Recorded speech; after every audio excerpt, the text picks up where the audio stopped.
کہ نبی الاسلام ایک دن غم کی حالت میں بیٹھے ہوئے تھے اور بار بار کہہ رہے تھے اے اللہ میری امت میری امت.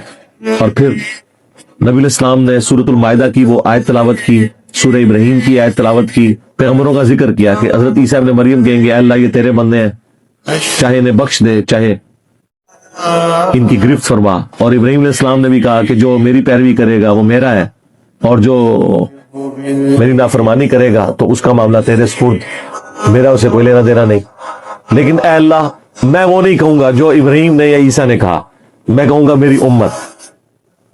تو حضرت جبرائیل علیہ السلام حاضر ہوئے, صحیح مسلم کے الفاظ ہیں, انہوں نے کہا کہ اللہ تعالیٰ نے مجھے بھیجا ہے اور پوچھا ہے کہ ہمارے پیغمبر کیوں غمگین ہے, حالانکہ اللہ تعالیٰ جانتا ہے. تو اللہ تعالیٰ کے محبوب صلی اللہ علیہ وآلہ وسلم نے یہی بات سامنے رکھی. حضرت جبرائیل نے کہا کہ مجھے میرے رب نے آپ کے پاس بھیجا ہے اس خوشخبری کے ساتھ کہ ہم آپ کی امت کے معاملے میں آپ کو رسوا نہیں ہونے دیں گے.